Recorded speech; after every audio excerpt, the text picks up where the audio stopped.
కొంతమంది దర్శకులు సినిమాలు తీస్తారు, కొంతమంది దర్శకులు ప్రేక్షకులను అలరిస్తారు. కానీ చాలా అరుదుగా కొందరు దర్శకులు మాత్రం సినిమా చూసే విధానాన్ని మార్చేస్తారు. అలాంటి వారిలో ముందు వరుసలో నిలిచిన పేరే భారతీరాజా. ఈరోజు ఆయన మన మధ్య లేకపోవచ్చు, కానీ ఆయన తీసిన ఫ్రేములు ఇప్పటికీ నడుస్తూనే ఉన్నాయి. ఒకప్పుడు స్టూడియో గోడల మధ్య తిరిగిన దక్షిణాది సినిమా ఒక్కసారిగా మట్టి వాసన పట్టిన పొలాల్లోనికి, దుమ్ము ఎగిరే గ్రామ రోడ్లపైకి, నిజమైన మనుషుల జీవితాల్లోనికి ఎలా వెళ్ళిందో చెప్పాలి అంటే భారతీరాజా కథ చెప్పాల్సిందే.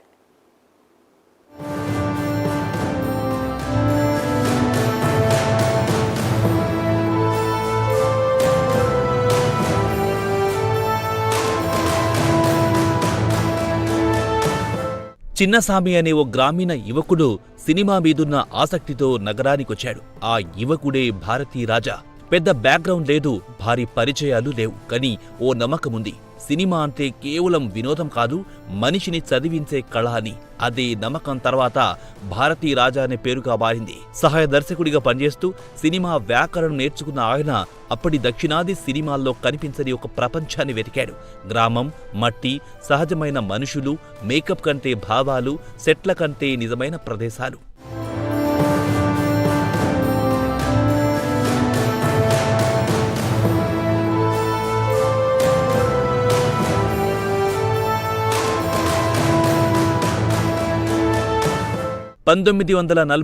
జూలై 17 తమిళనాడు తేని జిల్లా అల్లీనగరంలో జన్మించారు. ఆయన అసలు పేరు చిన్నసామి.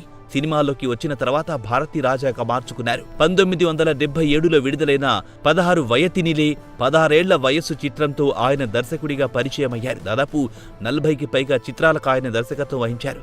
తన సినిమాల్లో గ్రామీణ జీవితాన్ని అత్యంత వాస్తవికంగా ఆవిష్కరించారు. ఆయన మొదటి సినిమా అయిన 16 వయతినిలే కేవలం ఒక సినిమా కాదు, ఒక మార్పు. గ్రామం అంటే కేవలం పచ్చని పొలాలు, అమాయకత్వం కాదు.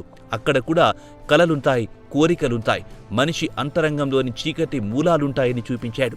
ఈ సినిమా వచ్చే ముందు వరకు గ్రామం తెరపై అలంకరణగా కనిపించేది. కానీ ఈ సినిమా తర్వాత గ్రామం కూడా కథలో పాత్ర అయ్యింది.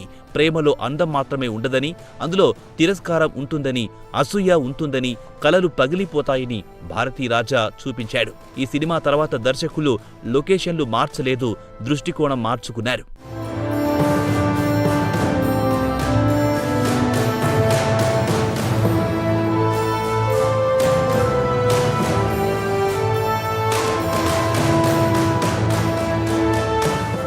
భారతీరాజా సినిమాల్లో హీరోలు పెద్ద పెద్ద డైలాగులు చెప్పరు, వాళ్ళు జీవిస్తారు. ఆయన పాత్రలను పూర్తిగా మంచివాళ్లుగా లేకుంటే పూర్తిగా చెడ్డవాళ్లుగా చూపించవు. మనలాగే గందరగోళంగా ఉంటాయి. కిలక్కే పోగుం రైల్ అనే సినిమాలో ప్రేమ అనేది ఇద్దరి మధ్య ఉండే భావన కాదు, వాళ్ల చుట్టూ నీచే సమాజంతో చేసే పోరాటమని చూపించారు. అలైగల్ ఒయ్యతిల్లైలో ప్రేమను కులం, మతం కంటే పెద్దదిగా నిలబెట్టాడు. మదల్ మర్యాదైలో ప్రేమకు వయస్సుండదని కాదు, ఆత్మీయతకు నిర్వచనం ఉండదని చూపించాడు.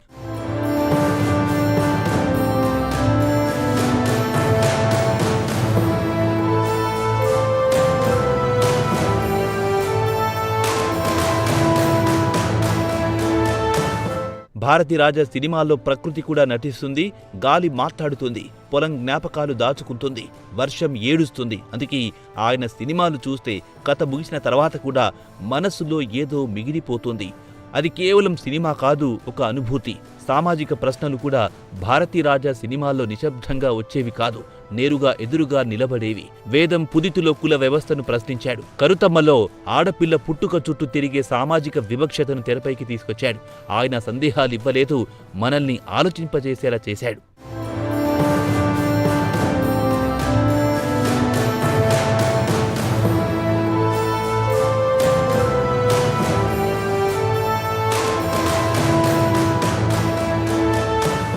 ఆయన మరో గొప్ప పని కొత్త ముఖాలను తెరపైకి తీసుకురావడం. ఎంతో మందిని తెరపైకి పరిచయం చేశాడు భారతీరాజా.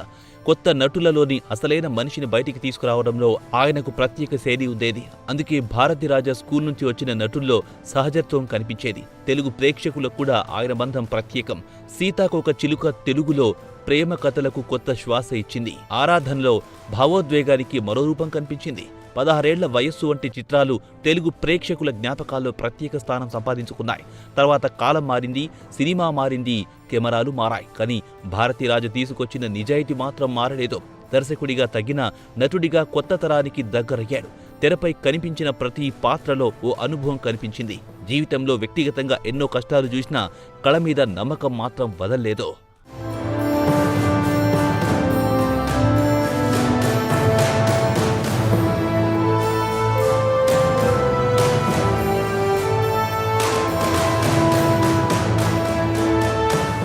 కొంతమంది వెళ్లిపోయాక వారి కుర్చీ ఖాళీగా కనిపిస్తుంది. కొంతమంది వెళ్లిపోయాక ఓ యుగం ఖాళీగా కనిపిస్తుంది. భారతీ రాజాది కూడా అలాంటి పేరే.